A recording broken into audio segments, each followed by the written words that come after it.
இயேசுவுக்கும் அவருடைய வேதத்துக்கும் மகிமை உண்டாவதாக. ஏசாயா தீர்க்க தரிசன புஸ்தகம் 12ஆம் அதிகாரம் 6வது வசனம். சீயோனில் வாசமாயிருக்கிறவளே, நீ சத்தமிட்டு கம்பீரி. இஸ்ரவேலின் பரிசுத்தர் உன் நடுவில் பெரியவராயிருக்கிறார். சீயோனில் வாசமாயிருக்கிறவளே, நீ சத்தமிட்டு கம்பீரி. இஸ்ரவேலின் பரிசுத்தர் உன் நடுவில் பெரியவராயிருக்கிறார். எங்கள் அதிகமாய் நேசிக்கிற பரலோக பிதாவே, இயேசுவின் நாமத்தில் இந்த வேத வசனத்தை நாங்கள் தியானிப்பதற்கு பரிசுத்த ஆவியானவர் அருள் செய்வீராக.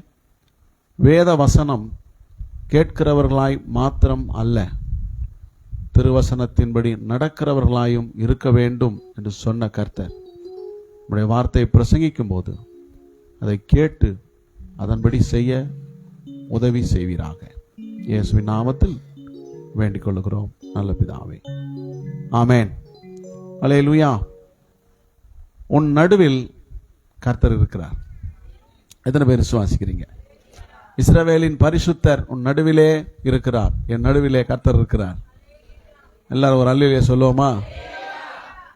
என் நடுவில் இருக்கிறார்னு சொல்ற எல்லாரும் ஒரு அல்லேலூயா சொல்லுவோமா?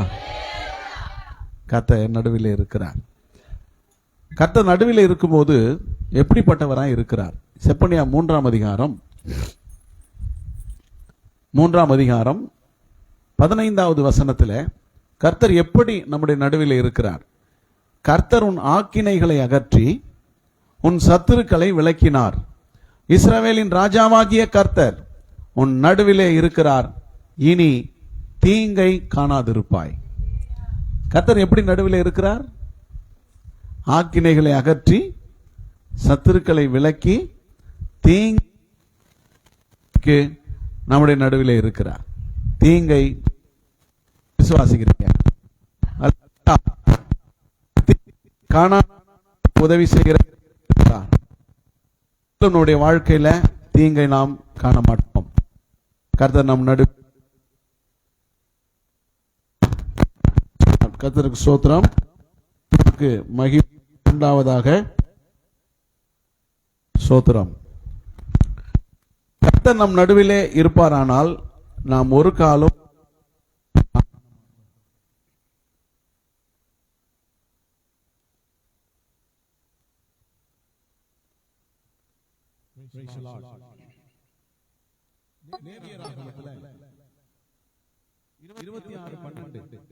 வேதம் சொல்கிறது, நான் உங்கள் நடுவிலே உலாவி உங்கள் தேவனாயிருப்பேன், நீங்கள் என் ஜனங்களாய் இருக்கிறீர்கள்.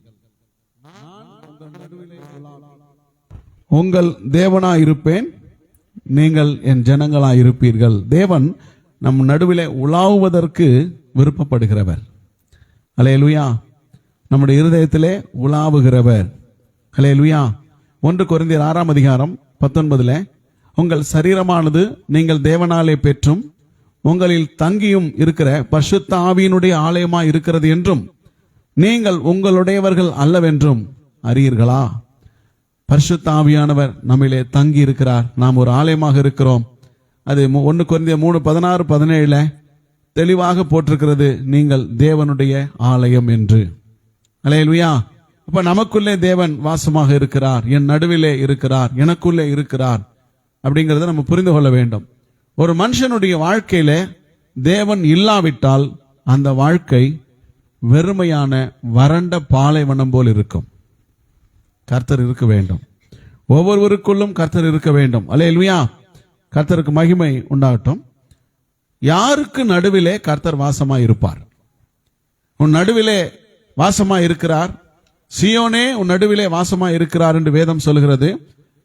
இங்கே சியோனாக இருந்தாலும் யாருக்கு நடுவிலே கர்த்தர் வாசமாக இருப்பார் அப்படின்னா, செப்பனியா 3:12 சொல்லுது, உன் நடுவில் சிறுமையும் எளிமையுமான ஜனத்தை மீதியாக வைப்பேன், அவர்கள் கர்த்தருடைய நாமத்தின் மேல் நம்பிக்கையாய் இருப்பார்கள். அல்லேலூயா. அப்ப கர்த்தருடைய நாமத்தின் மேல் நம்பிக்கை வைக்கிறவர்கள் நடுவிலே கர்த்தர் இருக்கிறார். நான் கர்த்தரை நம்புறேன்னு சொல்றேன், ஒரு அல்லேலூயா சொல்லுவோமா? கர்த்தரை நம்புறேன்னு சொல்றாங்க. இன்னொரு அல்லேலூயா சத்தமா. அல்லேலூயா. நம்புறவங்க கர்ஜிக்கணும். நம்மளாம் யாருன்னா யூத ராஜ சிங்கத்தின் குட்டிகள். கர்ஜனை இருக்கணும். தேவனை துதிக்கும் பொழுது கர்ஜனை இருக்கணும். உங்களுக்கு தெரியுமா, தேவ தூதர்கள் தேவனை துதிக்கிற சத்தத்தை நாம் கேட்டாலே நாம் பொத்துனு கீழே விழுந்துருவோம், முகங்குப்புற விழுந்துருவோம். ஏன்னா அந்த சத்தம் அப்படி இருக்கும். அந்த சத்தத்தை கேட்க கூட நமக்கு பலன் கிடையாது. அப்படிப்பட்ட ஒரு தேவ பலன் நிறைந்த சத்தம் அது. அப்ப நாம தேவனுக்கு பிரதியுத்தரம் சொல்லும் போது, ஸ்தோத்திரம் பண்ணும் போது, அல்லேலூயா சொல்லும் போது நம்முடைய குரல் வளம் எப்படி இருக்கணும்? நான் சொல்லுவேன், உங்களுக்கு குரல் நல்லாவே இல்லைன்னா கூட சரி, நீங்க தேவ நாமத்தை சொல்ல சொல்ல துதிக்க துதிக்க உங்கள் குரலை நல்ல குரலா சூப்பரா மாத்திடுவார். பாடக்கூடிய தாளந்துகளை கர்த்தர் கொடுப்பார், பேசக்கூடிய தாளந்துகளை கர்த்தர் கொடுப்பார். அப்படின்னா கர்த்தருடைய நாமத்தின் மேல் நம்பிக்கை யார் வைப்பார்களோ அவங்க நடுவிலே மட்டும்தான் கர்த்தர். தம்பி எங்க போற? வெளியே போக கூடாது, உள்ளவா. யாரையும் வெளியே விடாதீங்க. சோத்திரம். கர்த்தருடைய நாமத்தின் மேல் நம்பிக்கை வைத்தால் கர்த்தர் நடுவிலே இருப்பார், இல்லைன்னா இருக்க மாட்டார். இரண்டாவது, யாருடைய நடுவிலே வாசமா இருக்கிறார் அப்படின்னா அப்போஸ்தலர் 2:40 இன்னும் அநேக வார்த்தைகளாலும் சாட்சி கூறி மாறுபாடுள்ள இந்த சந்ததியை விட்டு விலகி உங்களை ரட்சித்துக் கொள்ளுங்கள் என்றும் புத்தி சொன்னான். மாறுபாடுள்ள சந்ததியை விட்டு விலகினால் கர்த்தர் நம்முடைய நடுவிலே இருப்பார். மாறுபாடுள்ள சந்ததி என்று சொல்லும் போது இந்த உலகம் மாறுபடுகிற உலகம். அல்லேலூயா. நான் சொல்றேன், கவனிங்க. எனக்கு ஒரு விஷயம் அறிவிக்கப்பட்டது. ஒரு வாலிபன் இறந்து போனான். அவனுக்கு 16வது நாள் ஒரு ஸ்தோத்திர கூட்டம், 30வது நாள் ஒரு ஸ்தோத்திர கூட்டம். எதுக்கு? என்ன காரணம்? என்ன ரீசன் இருக்கு அதுல? ஒண்ணுமே இல்ல.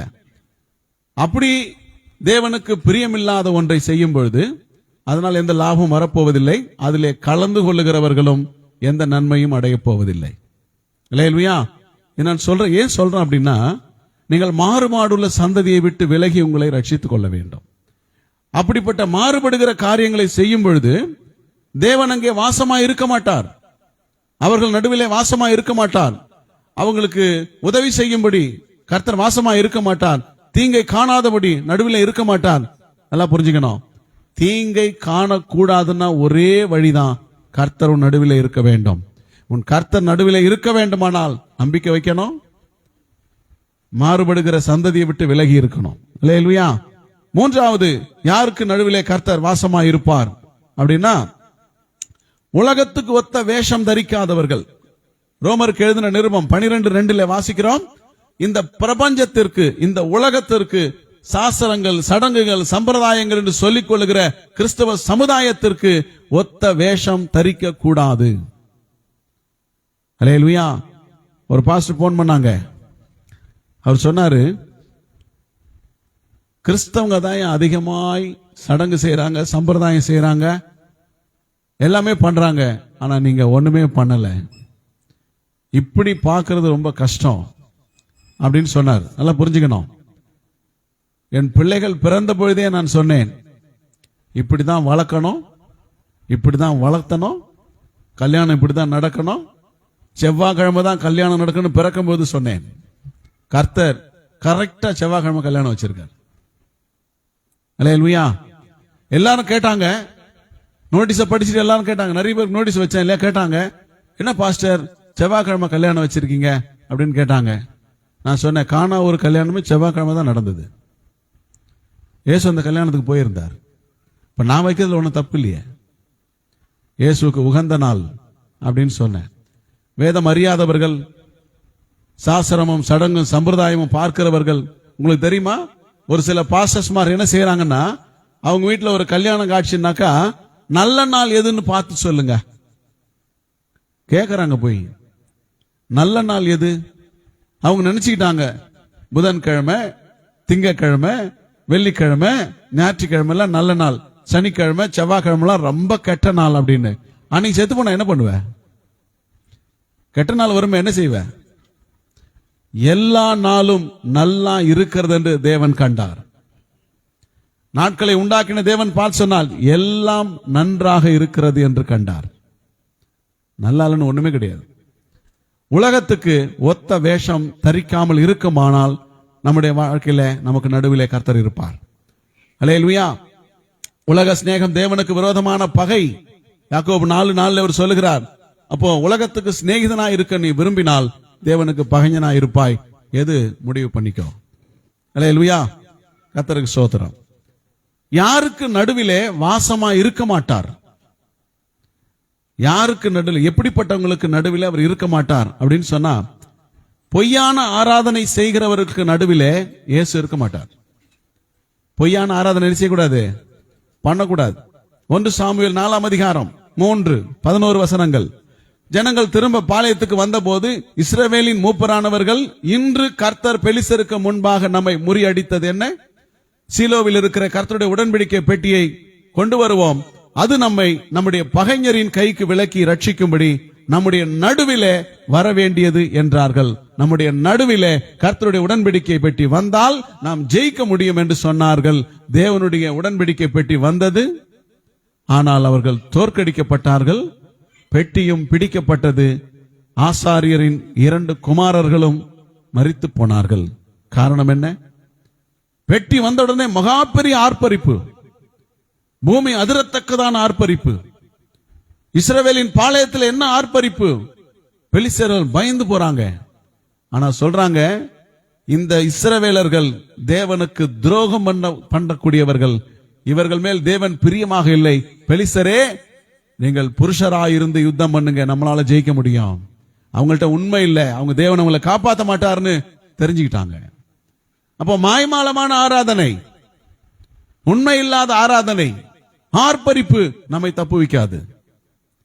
நமக்கு நடுவிலே கர்த்தருடைய பெட்டி இருந்தாலும், தேவனே இருந்தாலும் செவி கொடுக்க மாட்டார். தேவன் நம்மை காப்பாற்ற மாட்டார். அல்லேலூயா. நம்முடைய ஆராதனை எப்படிப்பட்டது? நான் இப்போ சில வீடுகள்லாம் விசிட் பண்ண நினைக்கிறேன். சொல்லாம கரெக்டா ஒரு 9 மணிக்கு போலான் இருக்கேன். அப்பதான் உள்ள இருக்குது என்னன்னு தெரியும். அல்லேலூயா. உஷாரா இருங்க, எப்போனா வருவேன். நான் கண்டுபிடிச்சிட்டேன்னா உனக்கு அன்னைக்கு உயில் எழுதிட்டு வந்துருவேன். செத்த நீ, என் கண்ணில் மாட்டிட்ட, நீ செத்த, ஜாக்கிரதை. யாருக்கும் நான் பயப்படுறது இல்லை, தேவனை தவிர. மந்தையில் உள்ள ஒரு ஆடும் கெட்டு போக கூடாது. அதுல நான் ரொம்ப கவனமாக இருக்கிறேன். மந்தையில் உள்ள ஒரு ஆடும் கெட்டு போக கூடாது என்பது தேவனுடைய சித்தமாக இருக்கிறது. அதனால நம்ம என்ன செய்யணும்னா, நம்முடைய நடுவில் கர்த்தர் இருக்க வேண்டுமானால், வாசம் பண்ண வேண்டுமானால், பொய்யான ஆராதனையை நாம் தவிர்க்க வேண்டும். மாய்மாலமான ஆராதனை ஒருபோது நமக்கு பயனளிக்காது. அல்லேலூயா. 2வது, யாருக்கு நடுவில் வாசமா இருக்க மாட்டார்னா, சாபத்தீடானதை நீக்காதவர்கள். அவருடைய குடும்பத்திலே சாபத்தீடானதை இருக்கும். யோசுவா 7:12 வசனம் சொல்லுது, இஸ்ரவேல் புத்திரர் தங்கள் சத்துருக்களுக்கு முன்பாக நிற்க கூடாமல் தங்கள் சத்துருக்களுக்கு முதுகை காட்டினார்கள், அவர்கள் சாபத்தீடானார்கள். நீங்கள் சாபத்தீடானதை உங்கள் நடுவிலிருந்து நீக்கிரகம் பண்ணாவிட்டால் இனி உங்களோடு இரேன். அப்போ சாபத்தீடு தேவனுக்கு பிரியமில்லாதது நம்முடைய வாழ்க்கையிலே, நம்முடைய குடும்பத்தில் இருக்குமானால் தேவன் நம்மோடு இருக்க மாட்டார். மொத்த குடும்பத்தையும் அவர் கைவிடுவார் என்று வேதம் சொல்லுகிறது. அல்லேலூயா சொல்லுவோமா?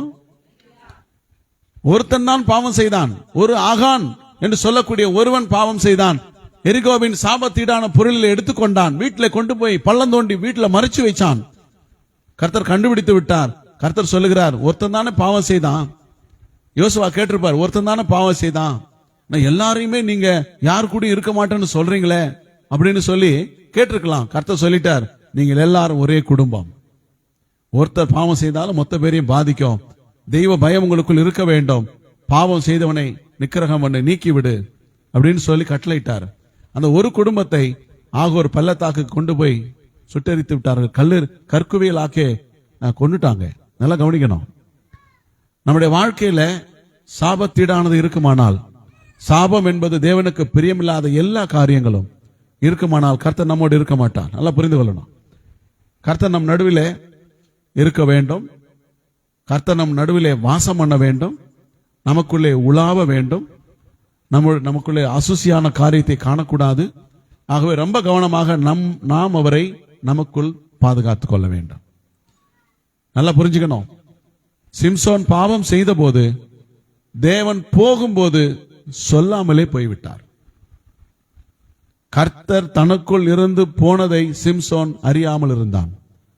அது போனது கூட தெரியாமலே இருந்தான். அப்ப என்ன புரிஞ்சுக்கணும்னா, ஒரு மனுஷன் கர்த்தருக்கு பிரியமில்லாத காரியத்தை தொடர்ந்து செய்து வருவானால் அவனை விட்டு கர்த்தர் போவது அவனுக்கு தெரியாது. கர்த்தர் போன அடுத்த நிமிஷம் அவன் சத்துருவின் கையிலே விழுந்தான். தேவன் நம்மை விட்டு விலகின அடுத்த நிமிஷம் நாம் பிசாசின் கைகளிலே விழுந்து விடுவோம். ஜாக்கிரதையாக இருப்போம். கர்த்தர் நம்மை ஆசீர்வதிப்பாராக. அல்லேலூயா. தேவன் நம்மிடத்திலிருந்து போகாமல் இருக்க வேண்டுமானால் என்ன செய்ய வேண்டும்? கர்த்தர் நமக்கு நடுவிலே இருந்து போகக்கூடாது அப்படின்னா என்ன செய்யணும்னா, நாம் சபையை, நம்முடைய குடும்பத்தை சுத்திகரிக்க வேண்டும். என்னாகமம் 25ஆம் அதிகாரம் 7-8 வசனங்கள். அதை ஆசாரியன் ஆகிய ஆரோனின் குமாரனான எலியாசாரின் மகன் பினெகாஸ் கண்டபோது அவன் நடு சபையிலிருந்து எழுந்து ஒரு ஈட்டியை தன் கையில் பிடித்து, இஸ்ரவேலனாகிய அந்த மனிதன் வேசித்தனம் பண்ண மறையிலே அவன் பின்னாலே போய் இஸ்ரவேல் மனிதனும் அந்த ஸ்ரீமாகிய இருவருடைய வயிற்றிலும் ஈட்டி உருவி போக அவர்களை குத்தி போட்டான். அப்போது இஸ்ரவேல் புத்திரரில் உண்டான வாதை நின்று போயிற்று. அல்லேலூயா.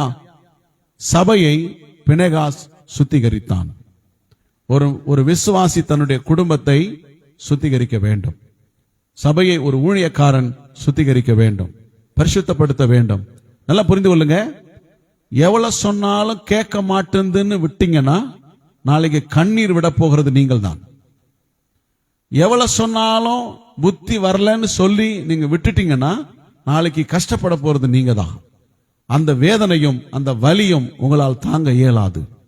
அதனால தேவன் நமக்கு கொடுத்திருக்கிற அதிகாரம், நமக்கு கொடுத்திருக்கிற பொறுப்பு, அதை நாம் உணர்ந்து கண்ணியமாய் செயல்படாவிட்டால் நம்முடைய எதிர்காலத்திலே நாம் அனுபவிக்க போகும் வேதனைகள் மிகுந்த வலி உள்ளதாக இருக்கும்போது தாங்க முடியாமல் போகும். கர்த்தர் நமக்கு உதவ மாட்டார். அல்லேலூயா. நான் அடிக்கடி சொல்லுவேன், பிள்ளைகளை மிகுந்த கருத்தாய் கவனமாய் கவனியுங்கள். பிள்ளைகளுடைய நடவடிக்கைகளை கவனியுங்கள். பிள்ளைகளுடைய செயல்பாடுகளை கவனியுங்கள். உங்களுடைய ஒவ்வொரு கவனிப்பும் அவர்களை நல்வழிப்படுத்துகிறதா இருக்க வேண்டும். ஒரு குடும்பத்தை சுத்திகரிக்க வேண்டும். நல்லா புரிஞ்சுக்கணும். நீங்க வளருகிற வயதிலே விட்டுவிட்டால் உங்களால் ஒருபோதும் அவனை வளைக்க முடியாது. வளரும் போதே, நீங்கள் வளர்க்கும் போது எப்படி வேண்டுமானாலும் வளைத்து விடலாம். ஆனா விட்டுட்டீங்கன்னா உங்களால முடியாது. நீங்க அதுக்கப்புறம் போய் அதுக்கான ஒரு ஜெபத்தை செய்யணும்னு காலத்தை நேரத்தை வீணடிக்க கூடாது. அல்லேலூயா. ஆகவே குடும்பத்தை சுத்திகரிக்க வேண்டும், சபையை சுத்திகரிக்க வேண்டும். அதனாலதான் பாத்தீங்கன்னா பினெகாசுக்கு கர்த்தர் சுத்திகரிப்பு செய்ததுனால ஒரு நீங்காத ஆசீர்வாதத்தை கொடுத்தார். ஒரு உடன்படிக்கை செய்தார். ஆசாரிய பட்டம் உன் சந்ததியை விட்டு விலகாது என்று வாக்கு கொடுத்தார். அல்லேலூயா. கவனிக்கணும். உபாகமம் 23:14 உன் தேவனாகிய கர்த்தர் உன்னை ரட்சிக்கவும் உன் சத்துருக்களை உனக்கு ஒப்பு கொடுக்கவும் உன் பாளையத்திற்குள்ளே உலாவிக் கொண்டிருக்கிறார். ஆகையால் அவர் உன்னிடத்தில் அசுசியான காரியத்தை கண்டு உன்னை விட்டு போகாதபடிக்கு உன் பாளையம் சுத்தமாயிருக்க கடவது. உன் பாளையம் சுத்தமாயிருக்க கடவது. உன் பாளையம் சுத்தமாய் இல்லாவிட்டால் தேவன் உன்னை விட்டு போய்விடுவார். தேவன் இல்லாத பாளையத்திற்கு பிசாசு வருவான். இதுவரைக்கும் தேவ கரத்திலே இருந்த உன்னை அவர் விலகினால் நீ பிசாசின் கரத்திலே விழுந்து விடுவாய். அல்லேலூயா. கர்த்தர் உன் நடுவிலே இருக்கிறார். அவர் உன்னை விட்டு போகாதபடி மிகுந்த ஜாக்கிரதையோடும் எச்சரிக்கையோடும் இரு என்று கர்த்தர் சொல்லுகிறார். எத்தனை பேர் விசுவாசிக்கிறீங்க? அல்லேலூயா. நான் சொல்றேன், கவனிங்க. 3 வருடங்கள்.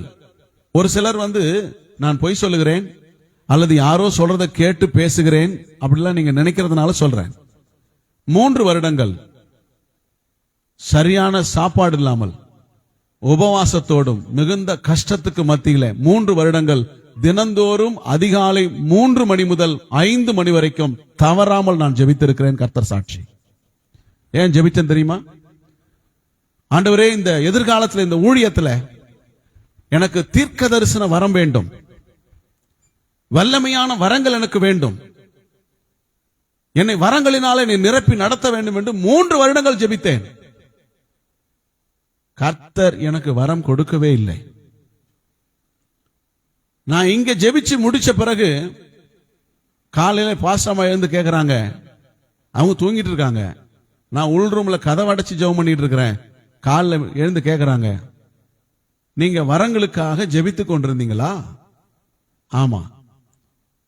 கர்த்தர் சொல்றாரு, பாஸ்டர் சாம் சுந்தரம் எந்த வரமும் இல்லாதவர், வேத வசனத்தினால் உலகம் முழுவதும் அறியப்பட்டார். உனக்கு வரம் அல்ல, வேத வசனத்தையே கர்த்தர் தருகிறார். வசனத்தை தான் உனக்கு தந்திருக்காருன்னு சொன்னாங்க. இன்னொன்று, அப்ப நான் வரங்களுக்காக ஜெபித்தேனே, எனக்கு வரம் கிடைக்காத ஆண்டவரே, எப்படி நான் ஊழியம் செய்யறது அப்படின்னு கேட்ட பொழுது அதுக்கு இன்னொரு பதில் சொன்னாங்க. என்ன தெரியுமா? நீ ஒரு மனுஷனோடு பேசும்போது அவன் உள்ளத்தை நான் உனக்கு வெளிப்படுத்துவேன்.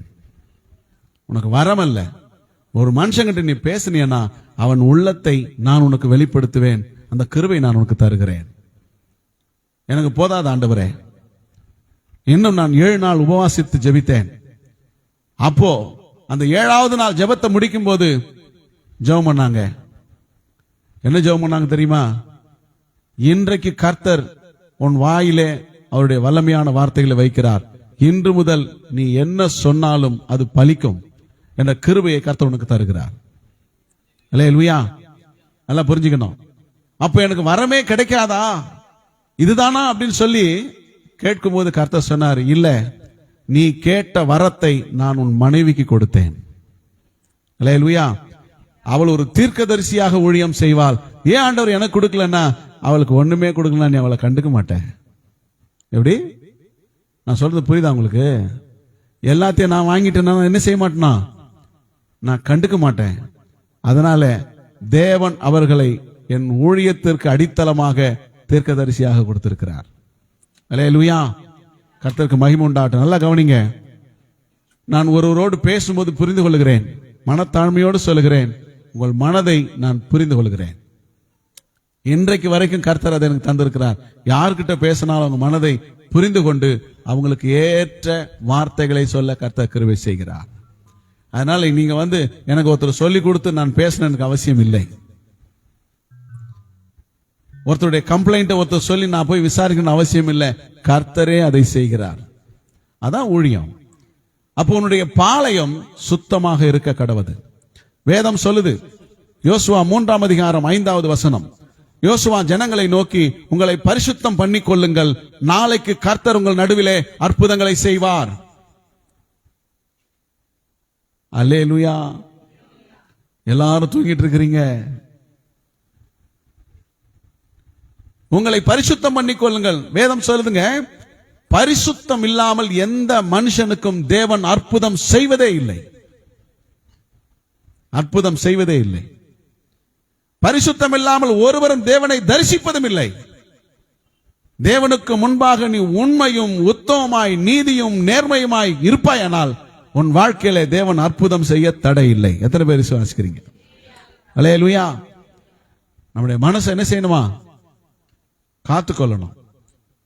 நான் இன்னொரு முறை வாய்ப்பு கிடைக்கும் போது பேசுகிறேன். உன்னை சுத்தவானாக காத்துக்கொள். அல்லேலூயா. அது இன்னும் பரிசுத்தமான தேவ சமூகத்துக்கு உன்னை கொண்டு போகும். நல்லா கவனிங்க.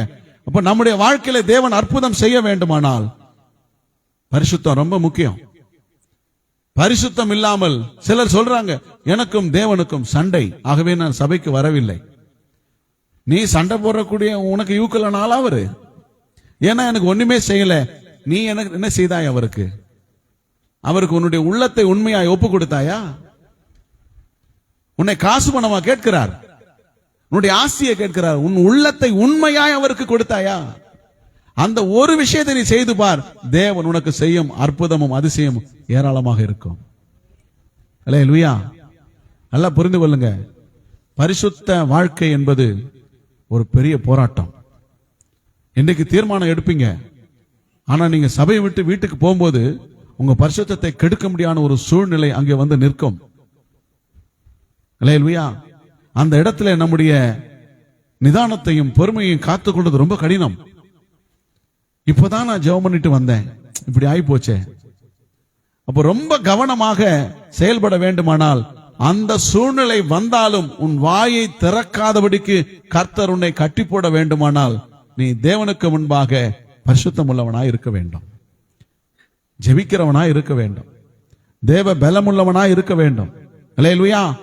கர்த்தர் உன் நடுவில் இருந்து அற்புதங்களை செய்வார். எத்தனை பேர் விசுவாசிக்கிறீங்க? தானியேல் 3ஆம் அதிகாரம் 28 வசனம் சொல்லுதுங்க.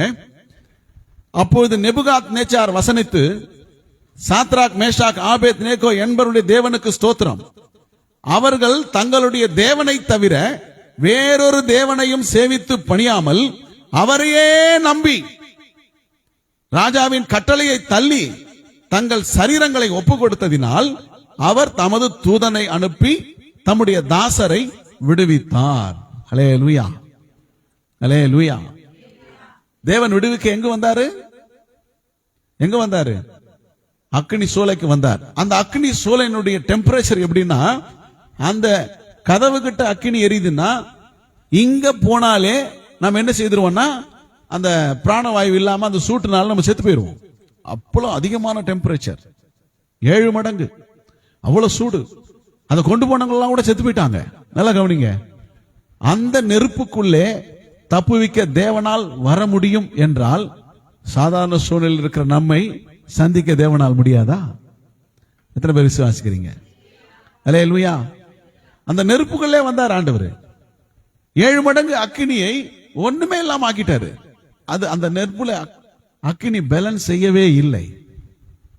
4ஆம் ஆளின் சாயல் வசனம் சொல்லுது, அவர்களுக்கு நடுவிலே அவர் உலாவினார். கர்த்தர் நடுவிலே உலாவிக் கொண்டிருக்கிறார், நடுவிலே உலாவிக் கொண்டிருக்கிறார். அல்லேலூயா. நீ இப்ப இருக்கிற இந்த சூழ்நிலை எல்லாம் பார்த்து பயந்துராத. ஒரு சூழ்நிலையில வெற்றி பெற்று மேல வரும்போது வரும் பாருங்க ஒரு தைரியம். எனக்கு வந்திருக்கு நிறைய. அல்லேலூயா. நான் தைரியத்தோடு பேசுகிறேன். கர்த்தர் நம் நடுவில் இருக்கிறார், கர்த்தர் நம்முடைய நடுவில் இருக்கிறார். அவங்க சரீரங்களை ஒப்பு கொடுத்ததுதான் ஆராதனை. நீ உன்னை இன்னைக்கு ஒப்பு கொடுக்கிறியா? கர்த்தர் எனக்கு சொன்னார், இன்னைக்கு உன்னை நீ ஒப்பு கொடுக்கிறியா? நான் என்ன சொல்றேனோ அப்ப கவனிக்கணும். கவனிங்க. நூல் இழையில கூட நான் சொல்றதை கவனிக்காம போறதுக்கு வாய்ப்பு இருக்கு. இன்னைக்கு நீ உன்னை ஒப்பு கொடுத்தியனா தேவன் உன் நடுவில் கர்த்தர் கிரியை செய்வார். எத்தனை பேர்? பத்தாது இல்ல, நான் அதை சொல்ல வரல. உன்னுடைய மனசுல ஒரு எழுப்புதல் வரணும். உன் மனசுல ஒரு எழுப்புதல். நீ ஆர்ப்பரிக்கிறது இல்ல, உன் மனம் ஆர்ப்பரிக்கணும். என்ன சொல்லணும்? இன்றைக்கு என்னை நான் ஒப்பு கொடுக்கிறேன். எத்தனை பேர் ரெடியா இருக்கிறீங்க? கை வைத்து காட்டுங்க பார்க்கலாம். இன்னைக்கு என்ன தர்றேன். இந்த பழைய மனுஷனுடைய வாழ்க்கை இன்றைக்கு நான் குழி தோண்டு புதைக்கிறேன். எனக்கு வேண்டாம். இன்னைக்கு நான் என்ன ஒப்பு கொடுக்கிறேன். எத்தனை பேர் சொல்றீங்க? அல்லேலூயா. நீ உண்மையா சொல்ற, உண்மையா மாய்மாலம் இல்லாம உண்மையா இன்னைக்கு நீ உன்னை தருவேன்னு சொன்னா கர்த்தர் உன் நடுவில் அற்புதங்களை செய்வார். அல்லேலூயா. அவங்க தங்களை பத்தி கவலைப்படல.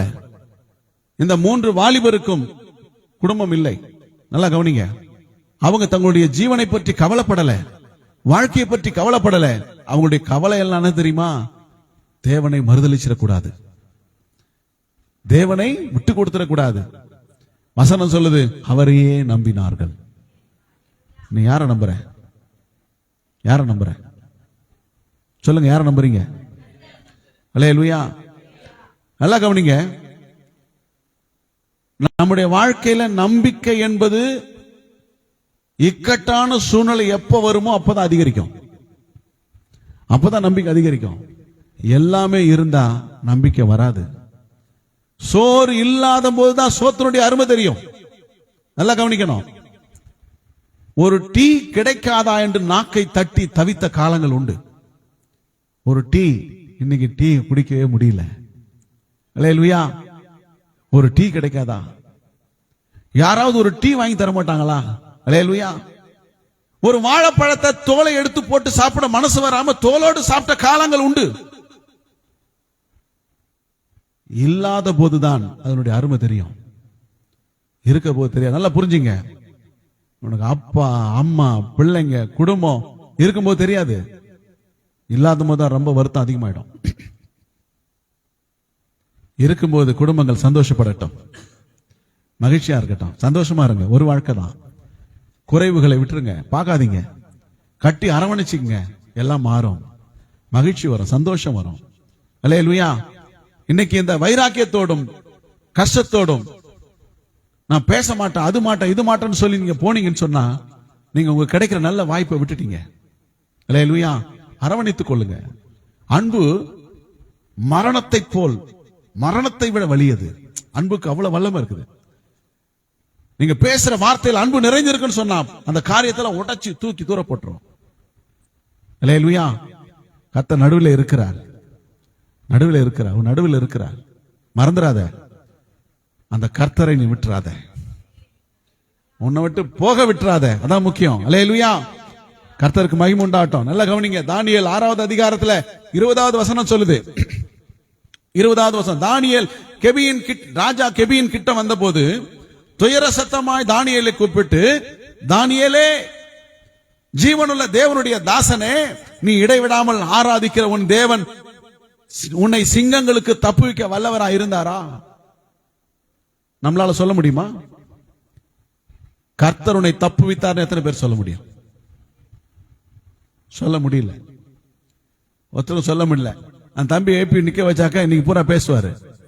இத்தனை காலம் சபைக்கு வந்து போறோம், நமக்கு குரலும் வரமாட்டேங்குது, வாயம் வரமாட்டேங்குது, என்ன சொல்றதுன்னு நமக்கு தெரியல. அல்லேலூயா.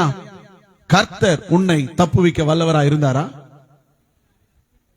இருந்தாரா இல்லையா? அல்லேலூயா. அப்படி சொல்ல வேண்டாமா? தப்புவிச்சாரா இல்லையா? இல்ல, வாயத்தான் சொல்லுங்க. அல்லேலூயா. கர்த்தர் என்னை தப்புவித்தார். எல்லா சூழ்நிலையிலும் கர்த்தர் என்னை தப்புவித்தார். இதுல இன்னொரு விஷயம் கவனிச்சீங்கன்னா, சிங்கக்கெபியில போட்டுட்டு அதுவும் விடிகாலம் போய் பாக்குறாரு. அது உள்ள போட்டாக்க அடுத்த 5 நிமிஷத்துக்கு எலும்பு கூட இருக்காது. ஆனா ராஜாவுக்கு என்ன நம்பிக்கை பாருங்க. என்ன புரிஞ்சுக்கணும் தெரியுமா? உன் தேவன் உன்னை தப்புவிக்க வல்லவரா இருக்கிறார் என்று உனக்கு மட்டும் நம்பிக்கை இல்லை, உன்னை சார்ந்தவர்களுக்கு நம்பிக்கை இருக்க வேண்டும். அல்லேலூயா. ராஜாவுக்கு நம்பிக்கை இருக்கு, தானியேலை கர்த்தர் காப்பாற்றுவார் என்று. உன்னை காப்பாற்றுவார், குடும்பத்துக்கு அந்த நம்பிக்கையை நீ வெளிப்படுத்தணும். அல்லேலூயா. அல்லேலூயா. அப்படின்னா என்ன அர்த்தம்? குற்றமற்ற வாழ்க்கை, நீதி உள்ள வாழ்க்கை, நீதி தவறாத வாழ்க்கை, குற்றம் கண்டுபிடிக்க முடியாத வாழ்க்கை. தானியேலை வேத விஷயத்திலே அன்றி வேறொரு காரியத்திலே அவனை குற்றம் கண்டுபிடிக்கவே முடியாது என்று 120 பேர் சுத்தி கொண்டிருந்தார்கள். அல்லேலூயா. ஒருத்தையும் கண்டுபிடிக்க முடியல. இப்படிப்பட்ட ஒருத்தனை சிங்கக்கவியில போட்டா கர்த்தர் விட்டுருவாரா? அல்லேலூயா. சிங்கங்களுக்கே கர்த்தர் வாய்களை கட்டி, சிங்கங்களுக்கு மத்தியிலும் தன்னுடைய ஜெப நேரம் தவறி போகாமல் அங்கேயும் ஜெபிக்கிறான். அங்கேயும் ஜெபிக்க. சிங்க கெபிங்க, சிங்க சுத்தி சிங்கம் இருக்குதுங்க, அதுக்கு நடுவில் உட்கார்ந்து ஜெபிக்கிறான். நாம யாராவது அப்படி ஜெபிக்க முடியுமா? நான் சொல்லுவேன், நம்மள யாராவது சிங்க கெபியில போயிருந்தா, சிங்க கெபியில அடியில போறதுக்கு முன்னாடி புணமாயிட்டு இருப்போம். ஏன்னா போட போறாங்கன்ற பயத்திலே முயற்சி போயிருக்கோம். அப்படியா இல்லையா? அல்லேலூயா. கர்த்தர் உண்மையான ஆராதனைக்கு மதிப்பளிக்கிறவர், குற்றமற்ற வாழ்க்கைக்கு மதிப்பளிக்கிறவர், நீதிமானை காப்பாற்றுவதிலே அக்கறை உள்ளவர். தானியேலின் நடுவிலே கர்த்தர் இருக்கிறார். எத்தனை பேர் விசுவாசிக்கிறீங்க? அல்லேலூயா. கர்த்தருக்கு மகிமை உண்டாகட்டும். என்ன, நான் ஆரம்பிக்கவே இல்லை, மணி 10 ஆகி போச்சு. அல்லேலூயா. டீ வர வரைக்கும் பேசுறேன். கர்த்தருக்கு மகிமை உண்டாகட்டும். கர்த்தர் நடுவிலே இருந்தால் கிடைக்கும் நன்மைகள். கர்த்தர் நம்முடைய நடுவிலே இருந்தால் கிடைக்கும் நன்மைகள் என்னென்ன அப்படின்னு சொல்லி நம்ம பார்க்கலாம். ஒன்று, கர்த்தர் உன் நடுவிலே இருக்கிறார் அப்படின்னா அழிவின் நடுவிலிருந்து கர்த்தர் உன்னை தப்புவிப்பார். அழிவு தம்பி உள்ள உட்கார். அழிவின் நடுவிலே இருந்து கர்த்தர் உன்னை தப்புவிப்பார். நல்லா கவனிங்க. நாம கர்த்தரோடு இருந்தா, கர்த்தர் நம்மளோடு இருந்தா, நமக்கு நடுவில் இருந்தா, ஒரு தேசத்துக்கு அழிவு வந்தாலும் அந்த அழிவின் நடுவிலிருந்து நம்மை மாத்திரம் கர்த்தர் தப்புவிப்பார். எத்தனை பேர் விசுவாசிக்கிறீங்க? ஆதியாகமம் 19ஆம் அதிகாரம் 29ஆம் வசனம். தேவன் அந்த சம பூமியின் பட்டணங்களை அழிக்கும் போது தேவன் ஆபிரகாமை நினைத்து லோத்து குடியிருந்த பட்டணங்களை தாம் கவிழ்த்து போடுகையில் லோத்தை அந்த அழிவின் நடுவிலிருந்து தப்பி போகும்படி அனுப்பிவிட்டார். அல்லேலூயா. கர்த்தர் நம் நடுவில் இருக்கிறார். நம்புறீங்க? செப்பனியால தான் வாசித்தோம், இனி தீங்கை காணாதிருப்பாய். எத்தனை பேர் நம்புறீங்க? உன் நடுவில் கர்த்தர் இருக்கணும், பத்திரமா பாத்துக்க. அல்லேலூயா. நமக்கு நல்ல குடும்பத்தை தந்திருக்கிறார், நல்ல குடும்பத்தை தந்திருக்கிறார் சொல்றவங்க ஒரு அல்லேலூயா சொல்லுவோமா? எனக்கு வீட்டுக்கே போக பிடிக்கலன்னு சொல்றவங்க ஒரு அல்லேலூயா சொல்லுவோமா? கர்த்தர் ஸ்தோத்திரம், நல்லவர். அல்லேலூயா. நல்லா கவனிங்க, இங்கே நாம பொய் சொல்லுகிறோம், ஆனா வீட்டுல என்ன சொல்றோம்? வீட்டுக்கே வரமாட்டோம். பாத்துக்க. எத்தனை பேர் அல்லேலூயா சொல்லும்?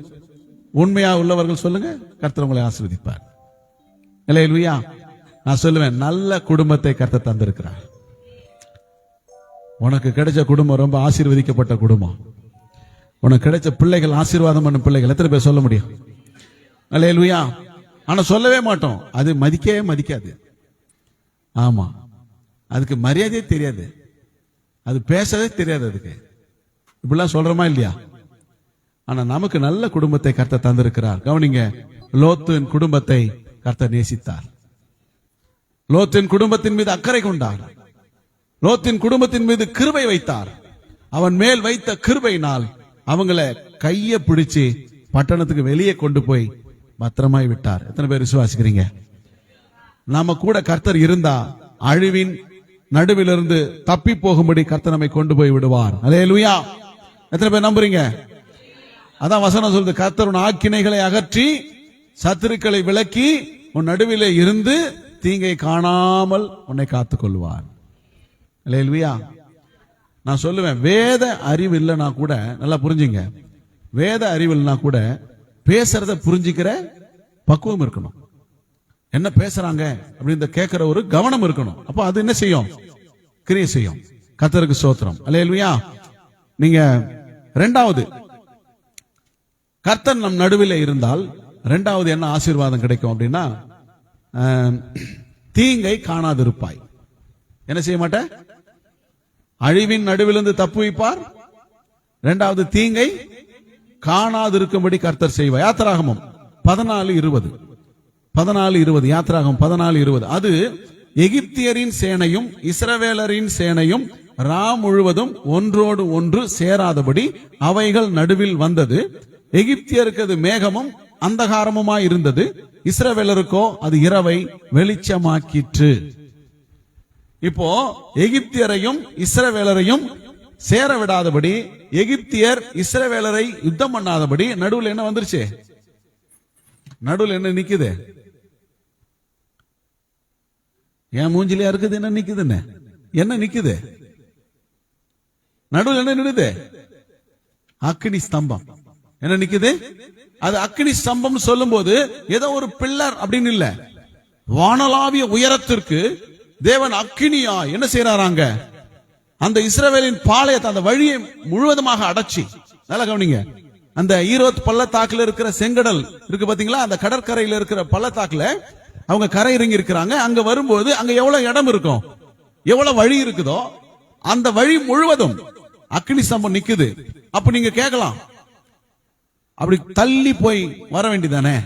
எப்படி தள்ளி போய் எகிப்தியர் வந்து இஸ்ரவேல் அட்டாக் பண்ணலாம் இல்லையா? இப்போ இந்த பக்கம் போறோம், நடுவுல ஒரு அக்கினி ஸ்தம்பம், ஒரு மதில் நிக்குதுன்னு வச்சுங்க. இப்போ இப்படி சுத்தி வரலாம்ல? சுத்தி வரலாமா இல்லையா?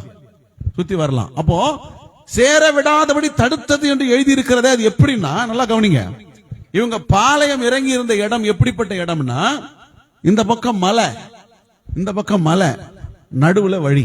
நல்லா கவனிக்கணும். ஒரு 100 அடிக்கு வழின்னு வச்சுங்களேன், வழி. இந்த மலை ஏறி தாண்டி எல்லாம் வர முடியாது. இவங்க எங்க பாளையம் இறங்கி இருக்காங்க? அந்த வழியினுடைய எண்டுல, டெட் எண்ட், அது கடைசி, அதான் கடல். இப்ப அந்த வழியில தான் இவங்களும் வர்றாங்க, எகிப்தியர். இப்ப இந்த இடத்துல இந்த பக்கம் மலை, இந்த பக்கம் மலை, நடுவுல தான் வழி. இந்த கேப்பை ஃபில் பண்ணி ஒரு அக்னி ஸ்தம்பம் இருக்கிறது. இவங்களால வேறு வழியா போய் அந்தாண்டெல்லாம் வந்து அட்டாக் பண்ண முடியாது. ஏன்னா அது ஒன் வழி பாதை, ரொம்ப தூரம் போனோம். இரண்டாவது அவங்களால திரும்பி போக முடியாது. அப்ப வேதம் சொல்லுகிறது, தீங்கை காணாதிருப்பாய்னா இஸ்ரவேலரை எகிப்தியர் அட்டாக் பண்ணக்கூடாதபடி, ஒரு தீங்கும் வராதபடி தேவன் அக்கினி ஸ்தம்பமாய் நடுவிலே வந்து நிற்கிறார். உன் நடுவிலே வந்து நிற்கிறார். அல்லேலூயா சொல்லுவோமா? எத்தனை பேர் விசுவாசிக்கிறீங்க? அப்படியே உணரணுங்க. நீங்க எப்ப உணர்வீங்க தெரியுமா? இப்ப சொல்லட்டுமா? எப்ப உணர்வீங்க சொல்லட்டுமா? அப்படியே லேசா இங்க வலிக்கட்டுமே, கொஞ்சம் அப்படியே லேசா அதிகரிக்கட்டுமே, சோத்திரம் சோத்திரம் சோத்திரம் சோத்திரம் சோத்திரம், ஜோமனுக்கு ஜோமனுக்கு ஜோமனுக்கு ஜோமனுக்கு, அப்பதான் உணர்வு வரும். வேத வசனம் நாடி நரம்பெல்லாம் போய் ஒரு ஓட்டம் ஓடணும். கற்பனை செய்து பாருங்க, அந்த இடத்துல நீங்க நிக்கிற மாதிரி ஒரு கற்பனை செய்து பாருங்க. அந்த செங்கடல்ல இஸ்ரவேல் ஜனங்களுக்கு மத்தியில நீங்க நிக்கிறதா யோசனை பண்ணி பாருங்க. கர்த்தர் அங்கே அக்கினி மதிலாக நிற்கிறார். எவ்வளவு கூட்டம் தெரியுமா? கூட்டம் எவ்வளவு இருக்கு தெரியுமா? 60 லட்சத்துக்கும் அதிகமானவர்கள், எல்லா ஜனமும் சேர்த்து அவ்வளவு கூட்டம் இருக்கு. அவ்வளவு கூட்டத்தையும் ஒரே ஒருவருக்கு கூட சின்ன தீங்கு நேரிடாதபடிக்கு அக்கினி ஸ்தம்பம் நடுவுல வந்து நிக்குதுன்னா எவ்வளவு பெரிய தேவன். அல்லேலூயா. சின்ன ஒரு ஆடு மாடுகளுக்கு கூட எந்த தீங்கு விளைவிக்கவில்லை. அவங்களை தொடாதபடிக்கு சேராதபடிக்கு கர்த்தர் தடுத்தார் என்று வேதம் சொல்லுகிறது. அல்லேலூயா.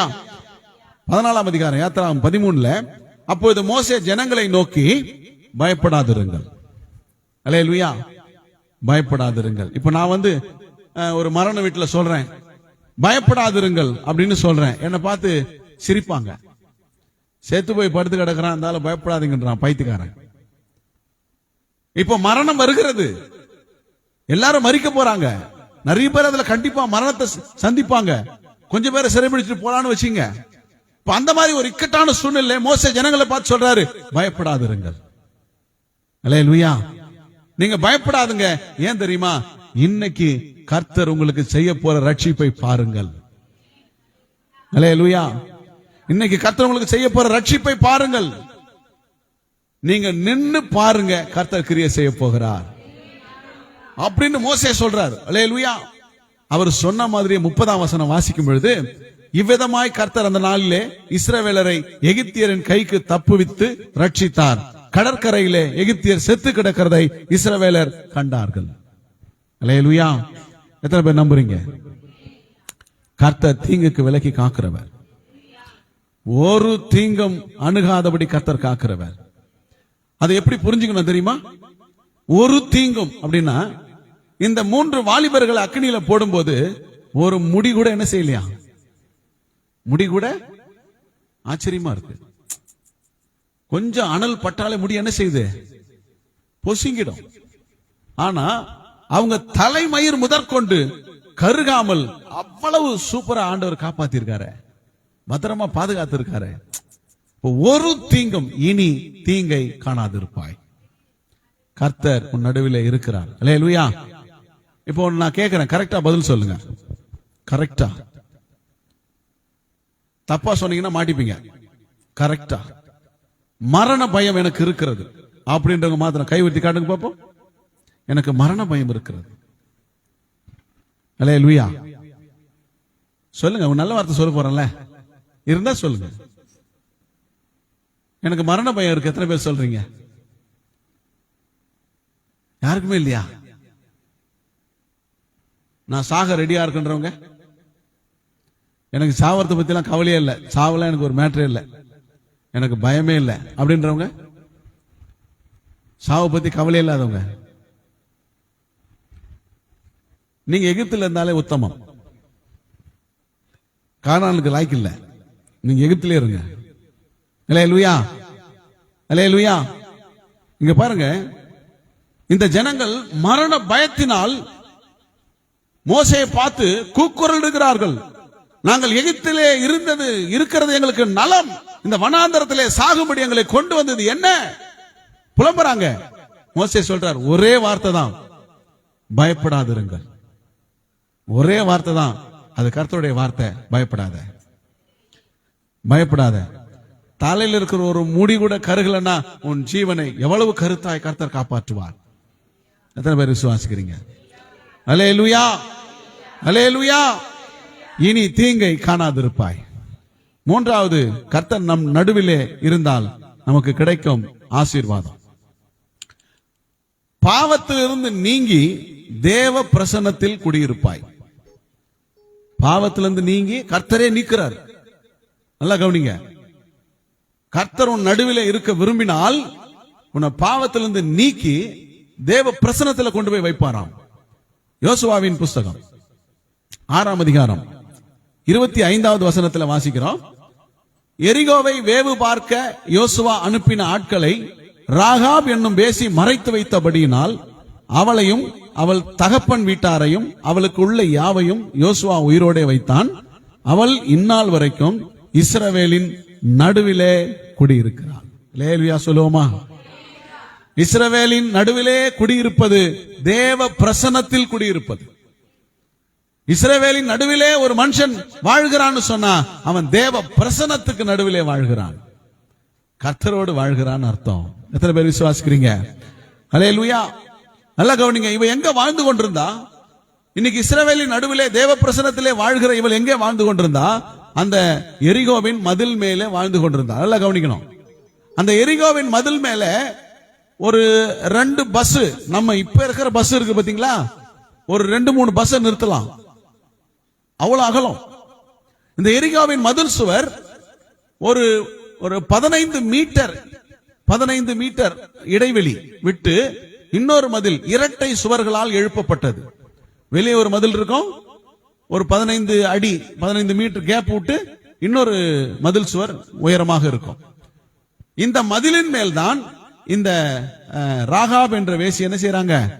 குடியிருக்கிறாங்க. இப்ப நம்ம இந்த பில்டிங் இருக்குன்னா மதில் மேல இதை ஈஸியா வச்சிடலாம், அவ்வளவு அகலம், மீதி இடம் இருக்கும். அவ்வளோ பெரிய அகலம் கொண்ட அந்த மதில் மேலே குடியிருக்கிறாங்க. அந்த மதிலிருந்து இறங்கி வரனா கயிறு கட்டி தான் கீழே இறங்கணும்.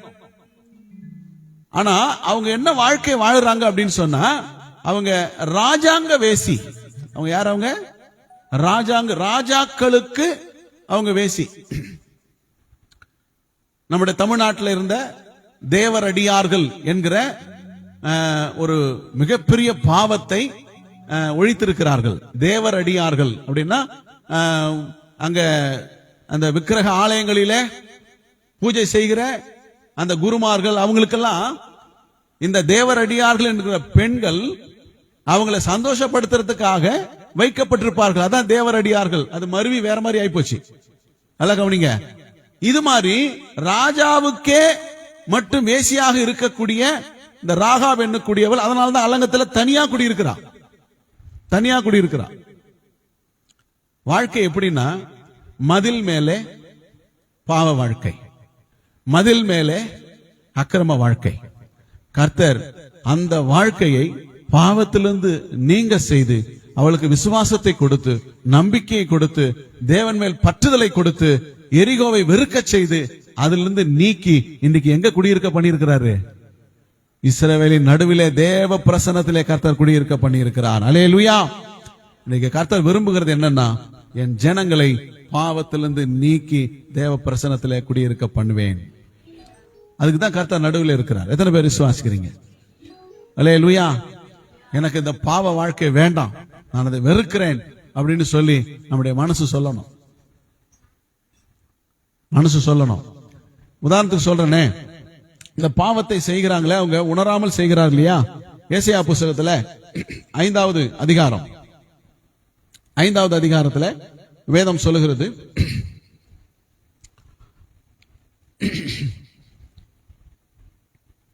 22ஆம் வசனம் 23வது வசனம் வாசிக்கிறேன் பாருங்க. ஏசாயா 5ஆம் அதிகாரம் 22, 23. அத டிவில கூட போடுங்க, கவனிங்க. அத வாசிக்கலாமா எல்லாரும்? சாராயத்தை குடிக்க, யாரு சாராயத்தை குடிக்க அப்படின்னா என்ன அர்த்தம்? நான் சொல்லட்டுமா? நான் குடிச்சிருக்கேன், நான் சொல்லட்டுமா? அதாவது ஆஃப்லாம் ஜுஜிபி, ஆஃப்லாம் ஒரு மேட்டரே இல்ல. ஆனா கோட்டர் குடிச்சால முறிக்கும். நல்லா புரிஞ்சுங்க, நான் குடிச்ச காலத்துல பேசுறது சொல்றேன். அதாவது நான் புல்லு குடிச்சாலும் கம்பீரமா நிப்பேன் அப்படின்னு சொல்றாங்கல்ல, குடிக்க வீரரும் கெத்தா பேசுறாங்கல்ல, அவங்க குடிக்கிற வீரர்கள். அப்படின்னா நிறைய குடிச்சாலும் ஸ்டெடியா இருப்பாங்கன்னு அர்த்தம். இப்ப பைபிள் சொல்லுது, சாராயத்தை குடிக்க வீரரும் மதுவை கலந்து வைக்க பராக்கிரமசாலிகளுமா இருந்து பரிதானத்திற்கு குற்றவாளியை நீதிமானாக தீர்த்து நீதிமானின் நியாயத்தை அவனுக்கு விரோதமாய் புரட்டுகிறவர்களுக்கு ஐயோ. அல்லேலூயா. இன்னொரு வசனம், 11ஆம் வசனம் நீங்க பாருங்க. 11ஆம் வசனம், சாராயத்தை நாடி அதிகாலமே எழுந்து மதுபானம் தங்களை சூடாக்கும்படி தரித்திருந்து இருட்டி போகும் அளவும் குடித்துக் கொண்டே இருக்கிறவர்களுக்கு குறித்துக் கொள்ளுங்க. குடி எப்ப வருது பாருங்க, காலில் ஆரம்பிச்சு இருட்டி போகும் அளவும் அவங்களுக்கு என்னவா, ஐயோ முடிஞ்சது முடிஞ்சது. அல்லேலூயா. அப்ப இப்படிப்பட்ட பாவத்திலிருந்து விலக்கி, இப்படிப்பட்ட பாவத்திலிருந்து நீக்கி நம்மை எங்க கொண்டு போறாரு? தேவ பிரசன்னத்திலே குடியிருக்க கர்த்தர் கொண்டு போகிறார். எத்தனை பேர் விசுவாசிக்கிறீங்க? கர்த்தர் நடுவில் இருந்தால் உன்னை தேவ பிரசன்னத்தில் குடியிருக்க பண்ணுவார். 4வது, கர்த்தர் நம் நடுவிலே இருந்தால் சுகமாய் குடியிருக்க பண்ணுவார். 2 ராஜாக்கள் 4:13. 2 ராஜாக்கள் 4:13. அவன் கேயாசியை பார்த்து, இதோ இப்படிப்பட்ட சகல சலக்கரணையோடு எங்களை விசாரித்து வருகிறாயே, உனக்கு நான் என்ன செய்ய வேண்டும்? ராஜாவினிடத்திலாவது சேனாபதியிடத்திலாவது உனக்காக நான் பேச வேண்டிய காரியம் உண்டோ என்று அவளை கேள் என்றான். அதற்கு அவள், என் ஜனத்தின் நடுவே நான் சுகமாய் குடியிருக்கிறேன். அல்லேலூயா. அவள் சுகமாய் குடியிருப்பதற்கான காரணம் என்ன? கர்த்தர் அவள் நடுவிலே இருக்கிறார். அல்லேலூயா. நல்லா புரிஞ்சுக்கணும், தேவன் ஒரு மனுஷனுடைய நடுவிலே இல்லாவிட்டால் அவனால பரிசுத்தவான்களை காண முடியாது. தேவன் சுனேமியாவுடைய நடுவிலே, குடும்பத்தின் நடுவிலே குடியிருக்கிறார். அதனாலதான் எலிசா வரும்போது இவர் பரிசுத்தமானவர், பரிசுத்தவான் என்று காண்கிறேன் என்று சொல்ல முடிந்தது, அவருக்கு உதவி செய்ய முடிந்தது. நல்லா கவனிக்கணும். அப்போ நம்முடைய நடுவிலே கர்த்தர் இருப்பாரானால் நான் சுகமாய் வாழ்ந்திருப்பேன், சுகமாய் குடியிருப்பேன். கர்த்தர் நம்மை சுகமாய் குடியிருக்க பண்ணுகிற கர்த்தர். எத்தனை பேர் விசுவாசிக்கிறீங்க? அல்லேலூயா. இப்ப தேவனுக்கு பயப்படுகிற பயம் உத்தமம். நாம தேவனுக்கு பயப்படுவோம் என்று சொன்னால் கர்த்தர் நம்முடைய நடுவில் குடியிருப்பார், நம்மை சுகமாய் குடியிருக்க பண்ணுவார். அவருடைய வாழ்க்கையில குறைவே இல்லை. அல்லேலூயா. நம்முடைய வாழ்க்கையில எவ்வளவு குறைவுகள் இருக்கிறது? குறைவில்லாத மனுஷன் இருக்கிறானா? அல்லேலூயா. எத்தனையோ குறைவுகளை நாம் அனுபவிக்கிறோம், வச்சிருக்கிறோம். ஆனா அவ சொல்றா, நான் என்ன செய்ய வேண்டும்? அவர் கேட்கிறார், என்னால முடிந்த காரியம் எதுவானாலும் செய்கிறேன். உன்னுடைய வீட்டு பிரச்சனையா, ராஜா கிட்ட பேசணுமா, எதுவானாலும் நான் பேசுறேன். உனக்கு நான் கடமைப்பட்டிருக்கேன், நான் உனக்கு உதவி செய்யறேன், கண்டிப்பா என்னால முடியும்னு சொல்லி அவர் முயற்சி, ஏதாவது பண்ணணுங்கிற ஆதங்கம் அவருக்கு. ஆனா அவர் சொல்றா, ரொம்ப கேஷுவலா சொல்றா, நான் சுகமா இருக்கிறேன். கர்த்தர் நீ சுகமாய் குடியிருக்க பண்ணியிருக்கிறார். அல்லேலூயா. எனக்கு ஒண்ணுமே வேண்டாம். நம்மளை பார்த்து இப்படி கேட்டா நம்ம சொல்ல முடியுமா? நான் சுகமா குடியிருக்கிறேன்றவங்க மாத்த சொல்லுங்க பாப்போம். எத்தனை பேர் இருக்கிறீங்க சுகமா இருக்கிறவங்க? கையெத்தி அல்லேலூயா சொல்லுவோமா?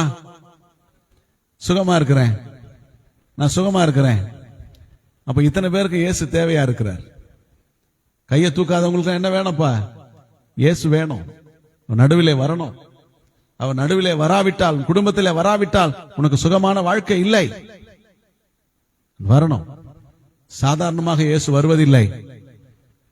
நம்முடைய பாவங்களை அறிக்கை செய்து, அக்கிரமங்களை அறிக்கை செய்து விட்டுவிடும் போது அவர் ஓடி வருகிறார். அல்லேலூயா. கர்த்தருக்கு மகிமை உண்டாகட்டும். 5வதாக, உன் பேரில் சந்தோஷமாயிருப்பார். உன் பேரில் சந்தோஷமாயிருப்பார். நடுவில் இருந்தா அவர் உன் பேரில் சந்தோஷமாக இருப்பார். செப்பனியா 3ஆம் அதிகாரம் 17 வேதம் சொல்லுது, 3:17, உன் தேவனாகிய கர்த்தர் உன் நடுவில் இருக்கிறார். எனக்கெல்லாம் இப்படி சொன்னாக்கா என்னவா குதிப்பன் தெரியுமா? இந்த மாதிரி வார்த்தையெல்லாம் கேட்டாக்க ஆர்ப்பரிப்பு. பாருங்க, ஏசிய சபையில முன்னாடி உட்கார்ந்து இருப்பேன். அங்க சொல்ற ஒவ்வொரு வார்த்தையும் கேட்டு ஆர்ப்பரிக்கும் போது எல்லாம் என்ன வேடிக்கை பார்ப்பாங்க. யாருக்கும் வெக்கப்பட மாட்டேன். ஏன்னா அந்த வார்த்தைகள் என்னை பரவசப்படுத்துகிறது. அல்லேலூயா. பாருங்க, நான் அங்க ஆராதனை பண்ணிக்கிட்டு இருக்கும் போது யாரையும் திரும்பி எல்லாம் பார்க்க மாட்டேன், கண்ணை திறந்தெல்லாம் பார்க்க மாட்டேன், பக்கத்துல யாருக்கா பார்க்க மாட்டேன். அங்க ஆராதனை நடக்கும்போது ஆர்ப்பரிச்சு பயங்கரமா ஆவியில நிரம்பி சந்தோஷமா இருப்பேன். முடிஞ்ச உடனே ஒருத்தர் வந்தார், பிரதர் உங்களுக்கு உதவி செய்யும்படி கர்த்தர் என்னை ஏவுகிறார்.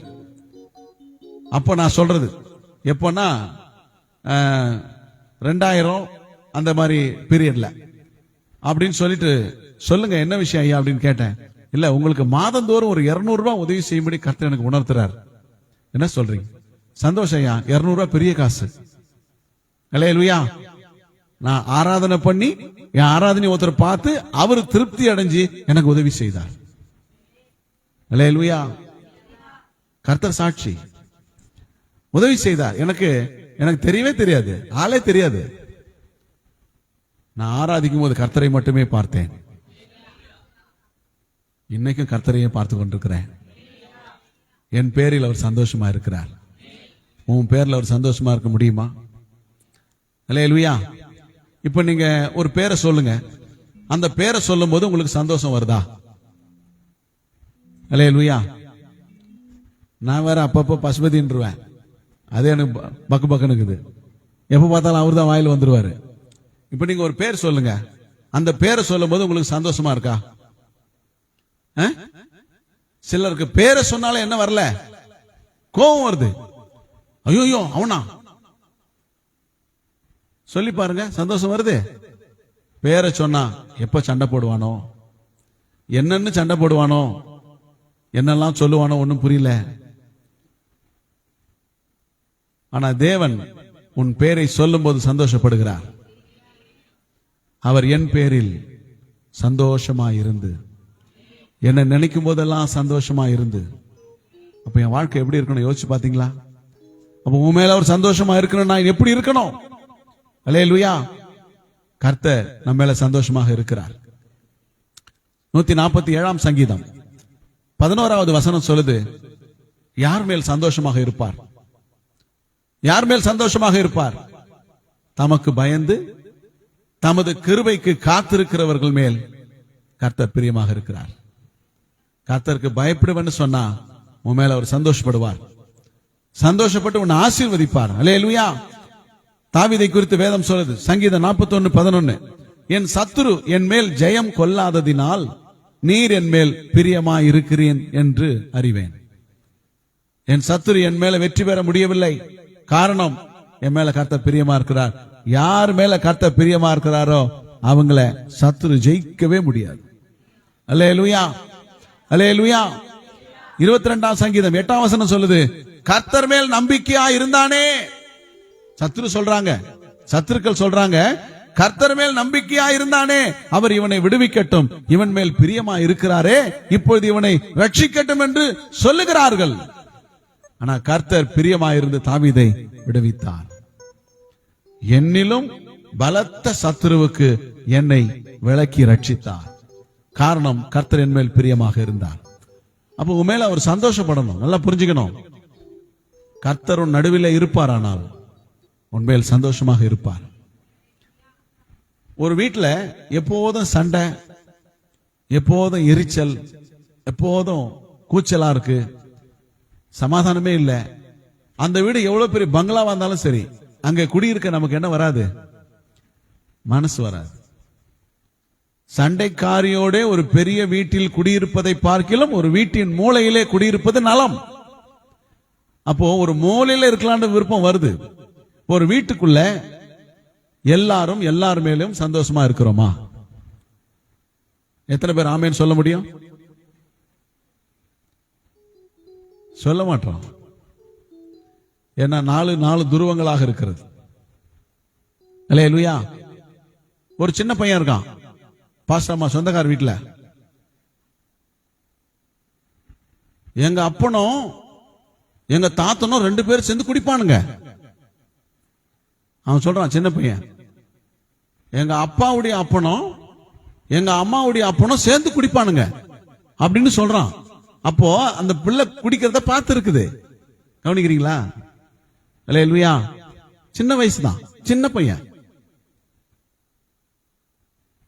நாம் என்ன செய்கிறோம் என்று நம்முடைய பிள்ளைகள் நம்மளை கவனிக்கிறார்கள். நாம் என்ன செய்கிறோம் என்று நம்முடைய பிள்ளைகள் என்ன செய்யறாங்க? கவனிக்கிறாங்க. ஆணா இருந்தாலும் சரி, பெண்ணா இருந்தாலும் சரி, அதையே அவர்கள் செய்வார்கள். ரொம்ப கவனமா இருங்க. நீங்க நினைக்கிறீங்களா நீங்க பேசுறது அவங்களுக்கு புரியாதுன்னு? உங்களை விட அழகா எக்ஸ்பிளைன் பண்ணுவாங்க. அல்லேலூயா. கரெக்டா சொல்லும் பிள்ளைங்க. யாருக்கிட்ட சொல்லணும், யார்கிட்ட சொல்லக்கூடாதுலாம் தெரியாது, அழகா சொல்லும். அப்படின்னா என்ன அர்த்தம் தெரியுமா? இருளிலே இருக்கிறது வெளிச்சத்துக்கு வந்துடும். கவனமா இருங்க, ரொம்ப கவனமா இருக்கணும். நீ என்னதான் ரகசியமா காத்தாலும் சரி, அதை உடைச்சிருவான். நம்முடைய வீட்டில் எல்லாரும் எல்லார் மேலையும் சந்தோஷமா இருப்பதே மகிழ்ச்சியின் வீடு. உன் பேரில் கர்த்தர் மகிழ்ச்சியா இருப்பார். இப்ப கர்த்தர் எல்லாரையும் சந்தோஷப்படுத்துறாரா இல்லையா? ஆமென் சொல்லுவோமா? கர்த்தர் எல்லாரையும் சந்தோஷப்படுத்துறார். அவரால் சந்தோஷம் அடைந்த நாம நம்ம வீட்டை சந்தோஷப்படுத்தணுமா இல்லையா? ஆமாவா இல்லையா? அல்லேலூயா. நான் உங்களுக்கு ஒன்று சொல்லி தரேன். நல்லா செலவு பண்ணுங்க. நல்லா புரிஞ்சுங்க. நல்லா செலவு பண்ணுங்க. நீ செலவு பண்ண பண்ண உன் கை நிரம்பிக்கொண்டே இருக்கும். இறைக்கிற கிணறு தான் சொரக்கும். நல்லா புரிஞ்சுக்கணும். பாஸ்டமா உண்டி வாங்கி வச்சிருப்பாங்க வீட்டுல. அந்த கிச்சன்ல ஒரு ஒண்டி இருக்கும், இந்த இடத்துல இந்த ஸ்லாப்ல ஒரு ஒண்டி இருக்கும். இங்க 10 ரூபாய் நோட்லாம் போட்டிருப்பாங்க, அங்க சில்லறையெல்லாம் போடுவாங்க. நல்லா கவனிக்கணும். டெய்லி கடைக்கு போறது நான் தான். கடைக்கு போய் வர சில்லறையை அங்க கொண்டாந்து வச்சிருவேன். அதை பிரிச்சு அங்கங்க போட்டுருவாங்க. அவங்க சேர்த்து வைக்கிறாங்கிறதுக்காக எங்களை பட்னியெல்லாம் விடல. டெய்லி சர்ச்சு முடிச்சுட்டு வீட்டுக்கு போகும்போது டிஃபன் நான் கேட்பேன், இங்கேயே கேட்பேன், சாப்பிட என்ன, வீட்டில் என்ன இருக்கோ அது சொல்லுவாங்க. இல்லைன்னா எனக்கு இதை வாங்கி கொடுனா வாங்கி கொடுப்பாங்க. பிசினாரித்தனம்லாம் கிடையாது. நான் சொல்லுவேன், செலவு பண்ண நீங்க கட்டுப்பாடு வச்சுக்காதீங்க. நல்லா சாப்பிடுங்க, நல்ல செலவு பண்ணுங்க. கர்த்தர் உங்கள் கைகளை குறையாது இருக்க பண்ணுவார். உதவி செய்ய மனப்பான்மையோடு செய்யுங்க. கர்த்தர் உங்கள் கைகளை நிரம்பி இருக்க செய்வார். அல்லேலூயா. இந்த பிசினித்தனம் பண்றவங்களை கர்த்தருக்கு பிடிக்காது. அல்லேலூயா. பைபிள் சொல்லுது, அதிகமாய் பிசினித்தனம் பண்ணியும் வறுமை அடைவாரும் உண்டு.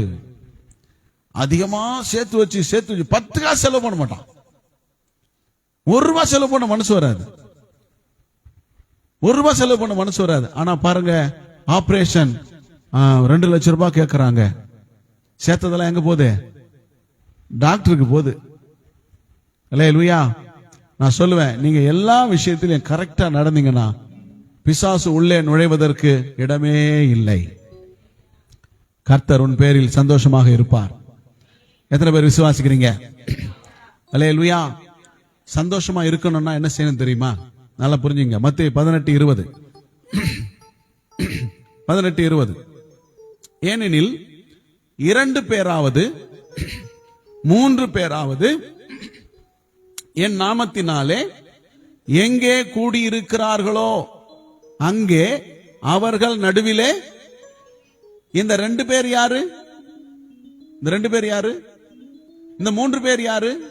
நல்லா புரிஞ்சுக்கணும். 2 பேர் கணவனும் மனைவியும். நல்லா புரிஞ்சுக்கணும். கணவனும் மனைவியும் நீங்காத உறவு. சாகர வரைக்கும் அவங்க 2 பேர் இணைந்தே இருப்பார்கள்.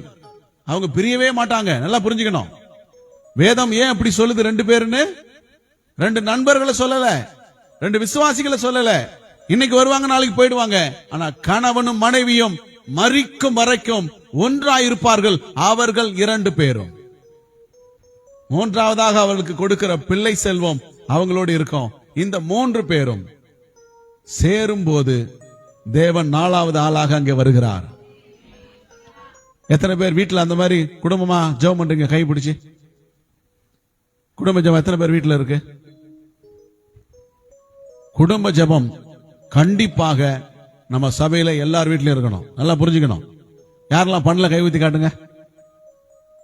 யாரெல்லாம் குடும்ப ஜெபம் பண்றது இல்ல? இன்னையில இருந்து என்ன செய்யுங்க? நல்லா புரிஞ்சு. இன்னையில இருந்து நீங்க ஒரு 10 நிமிஷம் ஜெபிச்சா கூட கண்டிப்பா குடும்பமா என்ன செய்யுங்க? ஜெபம் பண்ணுங்க. இந்த ஜெபம் உங்களுக்கு இல்ல, உங்கள் எதிர்கால சந்ததிக்கு நீங்கள் கொடுக்கிற பொக்கிஷம். உங்கள் சந்ததிக்கு நீங்கள் கொடுக்கிற பொக்கிஷம். அது அவங்க சந்ததிக்கு அவங்க கொடுப்பாங்க. இன்னைக்கு நீ கொடுக்க மறந்துட்டியனா அது கிடைக்காம போயிடும். அல்லேலூயா. கர்த்தருக்கு மகிமை உண்டாகட்டும். பிலிப்பியர் 2ஆம் அதிகாரம் 14, 15, 16. நான் வீணாக ஓடினதும் வீணாக பிரயாசப்பட்டதும் இல்லை என்கிற மகிழ்ச்சி கிறிஸ்துவின் நாளில் எனக்கு உண்டாயிருப்பதற்கு ஜீவ வசனத்தை பிடித்துக்கொண்டு உலகத்தில் சுடர்களைப் போல பிரகாசிக்கிற நீங்கள் கோணலும் மாறுபாடுமான சந்ததியின் நடுவிலே குற்றமற்றவர்களும் கபடற்றவர்களும் தேவனுடைய மாசற்ற பிள்ளைகளுமா இருக்கும்படிக்கு எல்லாவற்றையும் முறுமுறுப்பில்லாமலும் தர்கிப்பில்லாமலும் செய்யுங்கள். அல்லேலூயா. நல்லா புரிஞ்சுங்க. நாம படுற கஷ்டம் வீணா போக கூடாதுங்கிறாரு. நான் வீணா ஓடல, வீணா பிரயாசப்படல, கஷ்டப்பட்டுட்டு நான் வீணடிக்க விரும்பல. நான் பட்ட கஷ்டத்துக்கு கர்த்தருடைய நாளிலே எனக்கு பலன் கிடைக்க வேண்டும். அதனால நான் முழு இருதயத்தோடும் முழு மூச்சோடும் நான் படுகிற பிரயாசத்துக்கு பலனை பெற்றுக்கொள்வேன்ங்கிற நம்பிக்கையோடு ஓடுகிறேன். அல்லேலூயா. அல்லேலூயா. நல்லா புரிஞ்சுக்கணும். தேவன் நம்முடைய வாழ்க்கையில ஏன் குறைவுகளை, வெறுமைகளை, பற்றாக்குறைகளை, பசியை, தாகத்தை கொடுக்கிறார் என்று சொன்னால் நாம் தேவனை ஒரு காலும் மறந்துவிடக் கூடாது என்பதற்காக. அல்லேலூயா. இந்த மாதிரியான சூழ்நிலை வராவிட்டால் யாரும் தேவனை நினைக்கவே மாட்டார்கள். தேவனை நினைக்கவே மாட்டார்கள். அல்லேலூயா. கர்த்தருக்கு ஸ்தோத்திரம். நல்லா கவனிங்க. தேவனை நினைக்கிற மனுஷனுடைய வாழ்க்கையில தான் கர்த்தருடைய ஆசீர்வாதம் இருக்கும். பைபிள் சொல்லுது, அவனைத்தான் நீதிமானின் சிரசின் மேல் கர்த்தருடைய ஆசீர்வாதம் தங்கும். கர்த்தர் நடுவில் இருந்தா. அல்லேலூயா. இப்ப நாம படுற பிரயாசம் வீண் போகாதுங்கிற நம்பிக்கை இருக்கணும். வீணா பிரயாசப்படவும் கூடாது. அதான் பவுல் சொல்ல வர்றார். அப்ப அந்த 2 பேர் 3 பேர் எப்படி இருக்கணும்? அந்த குடும்பம் வீணா பிரயாசப்படக்கூடாது, கர்த்தருக்குள்ளே பிரயாசப்படணும். ஆகாய் 2:5 சொல்லுது, என் ஆவியானவரும் உங்கள் நடுவில் நிலை கொண்டிருப்பார். என் ஆவியானவர் உங்கள் நடுவிலே நிலை கொண்டிருப்பார், பயப்படாதீங்க. சகரியா 2:5 சொல்லுது, அதன் நடுவில் மகிமையாக இருப்பேன் என்று கர்த்தர் சொல்லுகிறார். எருசலேமின் நடுவிலே மகிமையா இருப்பேன் என்று கர்த்தர் சொல்லுகிறார். சகரியா 2:10-11, சீயோன் குமாரத்தியே கம்பீரித்து பாடு, இதோ நான் வந்து உன் நடுவில் வாசம் பண்ணுவேன். அல்லேலூயா. உன் நடுவில் வாசம் பண்ணுவேன் என்று கர்த்தர் சொல்லுகிறார். அந்நாளிலே அநேகம் ஜாதிகள் கர்த்தரை சேர்ந்து என் ஜனமாவார்கள். நான் உன் நடுவில் வாசமாயிருப்பேன். அப்போது சேனைகளின் கர்த்தர் உன்னிடத்தில் என்னை அனுப்பினார் என்று அறிவாய். அல்லேலூயா. கர்த்தர் நல்லவர்.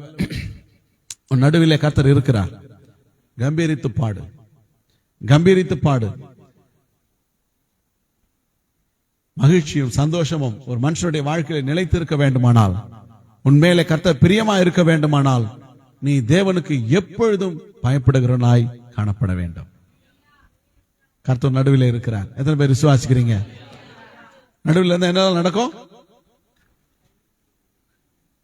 அழிவின் நடுவிலிருந்து தப்பு வைப்பார், தீங்கை காணாதபடி கர்த்தர் கிரியை செய்வார், பாவத்திலிருந்து நீக்கி தேவ பிரசன்னத்திலே குடியிருப்பாய், சுகமாய் குடியிருக்க பண்ணுவார், உன் பேரில் சந்தோஷமாக இருப்பார்.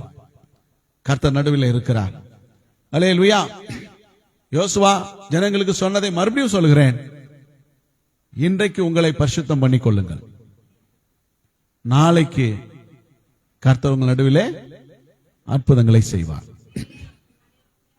எத்தனை பேர் அற்புதம் செய்யணும்னு விரும்புறீங்க? அற்புதம்னா என்ன? அற்புதம்னா என்ன? அற்புதம்னா அல்லேலூயா சொன்னீங்களா இல்லையா? அப்ப அற்புதம் என்ன?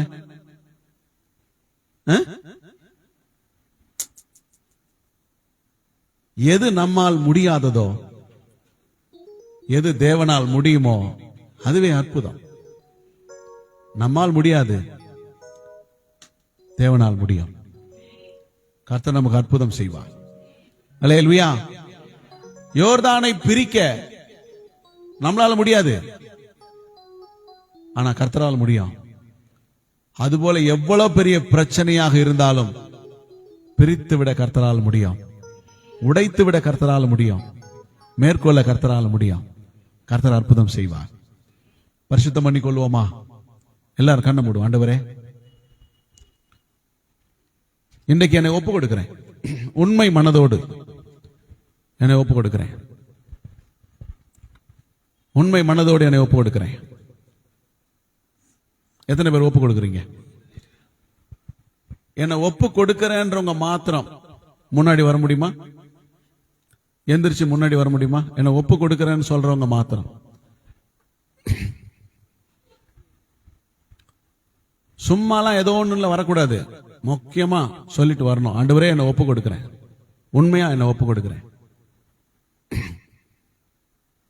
முன்னாடி நீங்க அதே பொசிஷன்ல நின்னா போதும், திரும்பிலாம் நிக்க வேணாம். அங்கேயே இப்படி திரும்பி அங்கேயே நில்லுங்க, உங்க பிளேஸ்ல நில்லுங்க.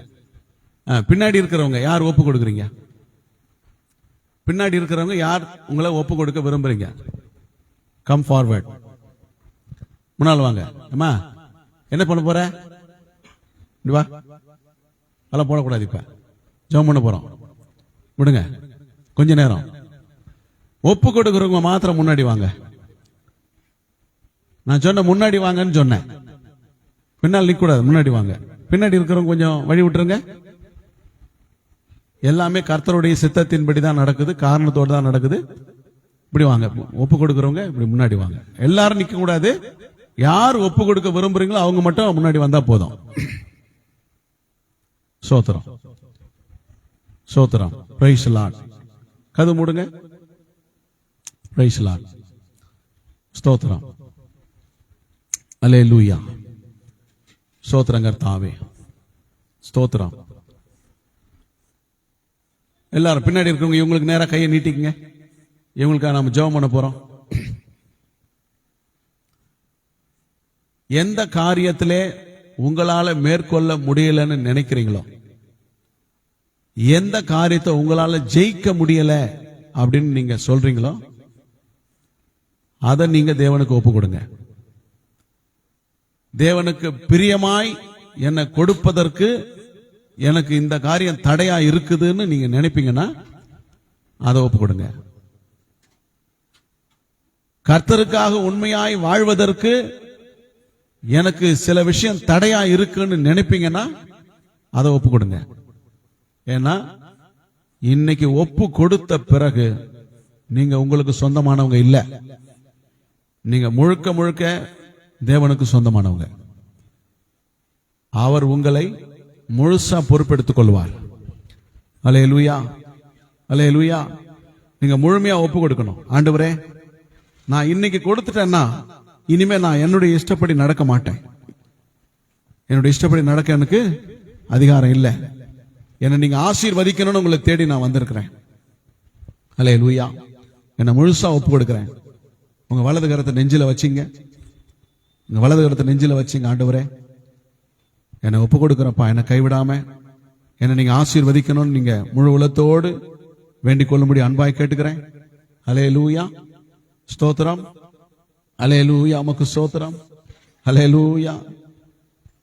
இயேசு கிறிஸ்து என் ஜீவன், சாவது ஆதாயமே. இயேசு கிறிஸ்து என் ஜீவன், சாவது ஆதாயமே. வாழ்வது நானல்ல, இயேசு என்னில் வாழ்கின்றார். வாழ்வது நானல்ல, இயேசு என்னில் வாழ்கின்றார். இயேசு கிறிஸ்து என் ஜீவன், சாவது இயேசு கிறிஸ்து என் ஜீவன், சாவது ஆதாயமே. இயேசுவை நான் ஏற்றுக்கொண்டேன், அவருக்குள் நான் வேர் கொண்டேன். இயேசுவை நான் ஏற்றுக்கொண்டேன், அவருக்குள் நான் வேர் கொண்டேன். அவர் மேல் எழும்பும் கட்டடம் நான், அவர் மேல் எழும்பும் கட்டடம் நான். அசைவதில்லை தளர்வதும் இல்லை, அசைவதில்லை தளர்வதும் இல்லை. இயேசு கிறிஸ்து என் ஜீவன், சாவது ஆதாயமே. இயேசு கிறிஸ்து என் ஜீவன், சாவது ஆதாயமே. என்ன வந்தாலும் கலங்கிடாமல் இடுக்க நேரம் சோத்தரிப்பேன். என்ன வந்தாலும் இடுக்க நேரம் சோத்தரிப்பேன். அறிவை கடந்த தெய்வீக அமைதி, அறிவை கடந்த தெய்வீக அமைதி. அடிமை வாழ்வின் கேடயமே, அடிமை வாழ்வின் கேடயமே. இயேசு கிறிஸ்து என் ஜீவன், சாவது ஆதாயமே. இயேசு கிறிஸ்து என் ஜீவன், ஆதாயமே. கிறிஸ்துவுக்குள்ளே இரத்தத்தினாலே பாவ மன்னிப்பின் மீட்படைந்தேன். கிறிஸ்துவுக்குள்ளே இரத்தத்தினாலே பாவ மன்னிப்பின் மீட்படைந்தேன். அவரை அறியோ அறிவிலே வளர்வேன், அவரை அறியோ அறிவிலே வளர்வேன். அவரின் விருப்பம் செய்தே மகிழ்வேன், அவரின் விருப்பம் செய்தே மகிழ்வேன். இயேசு கிறிஸ்து என் ஜீவன், சாவது ஆதாயமே. இயேசு கிறிஸ்து என் ஜீவன்,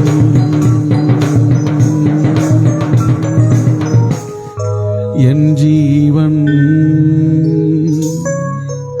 வாழ்வது நான் அல்ல, இயேசு என்னில் வாழ்கின்றார். ஆண்டவரே, முன்பாக இருக்கிற நம்முடைய பிள்ளைகளை ஒப்பு கொடுக்கிறப்பா. தாயின் வயிற்றில் இருக்க முன்பே நான் உன்னை தெரிந்து கொண்டேன். நீ என்னை விட்டு விலகி போகிற போதெல்லாம் உன்னை தேடி வந்தேன். யோசிச்சு பாருங்க, கர்த்தவங்க பின்னாடியே வந்திருக்கிறார், உங்க பின்னாடியே வந்திருக்கிறார். என்னைக்காவது ஒரு நாள் என் பிள்ளை என்னை திரும்பி பார்க்கும், என்னைக்காவது ஒரு நாள் என்னை திரும்பி பார்க்கும். அன்னைக்கு நான் சேர்த்துப்பேன், அன்னைக்கு அரவணைச்சுக்குவேன். எத்தனை நாள் நீங்கள் உங்கள் இஷ்டப்படி போனீர்கள்? உங்களுக்காக கர்த்தர் காத்திருந்தாரா? உங்களுக்காக உங்கள் பின்னாடியே வந்தாரே. உங்களை கைவிடக் கூடாதுன்னு, உங்களை ஆசீர்வதிக்கணும்னு உங்க பின்னாடியே நடந்து வந்தார். தெரியுமா உங்களுக்கு? வேதனை உள்ளவராய், உள்ளம் உடைக்கப்பட்டவராய், என் பிள்ளை நான் எப்படி கைவிடுவேன்? எப்ராயிமே, நான் உன்னை எப்படி கைவிடுவேன்? எப்படி நான் உன்னை மறந்து விடுவேன்? துக்கம் நிறைந்தவராய், உள்ளத்திலே அன்பு நிறைந்தவராய், உடைக்கப்பட்டவராய், என்றைக்காவது ஒரு நாள் என் பிள்ளை என்னை தேடி வரும் என்று காத்திருந்தாரே. தகப்பனை விட்டு விலகி போடப்ப இளைய குமாரன் எல்லாவற்றையும் இழந்து தேடி வருவான், ஒரு நாள் நிச்சயமாய் வருவான் என்று காத்திருந்தாரே. இன்னைக்கு உனக்காய் காத்திருக்கிறார்.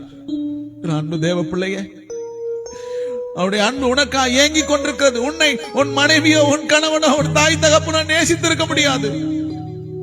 உனக்காக உள்ளம் உடைந்தவராய் உன்னை நேசித்து உன்னை தேடி வந்திருக்கிறார்.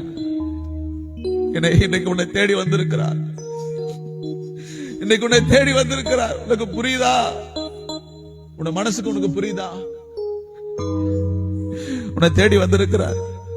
இனி அவர் விட்டு போகாத, அவர் விட்டுடாத. அவர் கையை நீ பிடிச்சா நீ விட்டுற. ஆண்டவர் என் கையை நீங்க பிடிங்கப்பா, என் கையை நீங்க பிடிங்க. நீங்க என் கையை பிடிச்சீங்கன்னா என்ன விட மாட்டீங்க ஆண்டவரே, விட மாட்டீங்க. உங்களை விட்டு நான் இனி விலக கூடாது, உங்களை விட்டு நான் தூரம் போக கூடாது ஆண்டவரே. என்னை மறவாமல் என்னை தேடி வந்து இன்றைக்கு என்னை சேர்த்துக் கொண்டதற்காக உமக்கு நன்றி ஆண்டவரே. பிள்ளைகளை ஒப்பு கொடுக்கிறப்பா, பிள்ளைகளை ஒப்பு கொடுக்கிற ஆண்டவரே. அவங்க வாழ்க்கையை மாற்றுங்க, அவங்க வாழ்க்கையை மாற்றுங்க. அவங்களை ஆசீர்வதிங்க, குடும்பங்களை ஆசீர்வதிங்க. அவளை ரட்சித்துக் கொள்ளுங்கப்பா. சீக்கிரமாய் வருவேன் என்று சொல்லி இருக்கிறீங்க ஆண்டவரே. வருகையின் போது வெட்கப்பட்டு போகாதபடி, அவருக்கு முன்பதாக தலை குனிந்து போகாதபடி, ஆவி ஆத்மா சரீரம் குற்றமற்றதாய் காக்கப்படுவதாக. அவர் உண்மையுள்ளவர், அப்படியே செய்வார் என்று சொன்னீங்களே. வார்த்தையின்படி பிள்ளைகள் ஆசீர்வதிங்க ஆண்டவரே. ஒவ்வொருவரையும் கர்த்தர் ஆசீர்வதிங்க. இன்றைக்கு அவங்க உம்மை விட்டு விலகாதபடி உறுதியான தீர்மானத்தை எடுத்துக் கொள்ளட்டும். உம்மை விட்டு விலகாத ஒரு தீர்மானத்தை எடுத்துக் கொள்ளட்டும். இன்றைக்கு அவங்க மத்தியில் ஒரு பெரிய மாற்றத்தை தந்து ஆசீர்வதிங்க. உங்க வாழ்க்கையில் ஒரு பெரிய மாற்றத்தை காண கர்த்தர் கிருபை செய்யுங்க. நான் சொல்லுகிறேன், கர்த்தருடைய நாமத்தில் சொல்லுகிறேன், இன்றைக்கு நீ உன்னை உண்மையாய் ஒப்பு கொடுப்பாயானா கர்த்தர் நாளைக்கு உன் நடுவில் அற்புதங்களை செய்வார். உன் வாழ்க்கை மாறும், வாழ்க்கையை கர்த்தர் மாற்றுவார். ஆண்டவரே, ஒப்பு கொடுத்து ஜெபிக்கிறேன். பிள்ளைகள் ஒவ்வொருவரையும் ஆசீர்வதிங்க. கிருபையின் கரம் கூட இருக்கட்டும். சபைக்காக ஜெபிக்கிறேன், சபையார் ஒவ்வொருவருக்காக ஜெபிக்கிறேன். ஒவ்வொருவரையும் கர்த்தர் கருத்தாய் கருத்தாய் கவனித்து, இஸ்ரவேலின் ராஜாவாகிய கர்த்தர் உன் நடுவிலே இருக்கிறார். இஸ்ரவேலின் தேவனாகிய பரிசுத்தர் உன் நடுவிலே இருக்கிறார். இனி தீங்கை காணாதிருப்பாய். உடைய வார்த்தை உடைய மக்களுக்கு ஆசீர்வாதமா இருக்கட்டும். உடைய கிருபை உடைய பிள்ளைகளை சந்திக்கட்டும். ஆசீர்வதிங்க, ஆசீர்வதிங்க. இயேசு கிறிஸ்துவின் விலையேற பெற்ற நாமத்தில் ஆசீர்வதித்து ஜெபிக்கிறேன் நல்ல பிதாவே. ஆமேன், ஆமேன், ஆமேன். எல்லாரும் சேர்ந்து சொல்லுவோம், என் ஆத்துமாவே கர்த்தரை ஸ்தோத்திரி, என் முழு உள்ளமே பரிசுத்த நாமத்தை ஸ்தோத்திரி. என் ஆத்துமாவே கர்த்தரை ஸ்தோத்திரி, அவர் செய்த சகல உபகாரங்களையும் மறவாதே. நம்முடைய கர்த்தராகிய இயேசு கிறிஸ்துவினுடைய கிருபையும் பிதாவாகிய தேவனுடைய அன்பும் பரிசுத்த ஆவியாருடைய ஐக்கியமும் நாம் ஒவ்வொருவரோடும் உலகத்தில் சகல பரிசுத்தவான்களோடும் கர்த்தருடைய வருகை மட்டும் இருப்பதாக. ஆமேன், ஆமேன். அல்லேலூயா. God bless you. கர்த்தர் உங்களை ஆசீர்வதிப்பார், உங்களோடு இருப்பார்.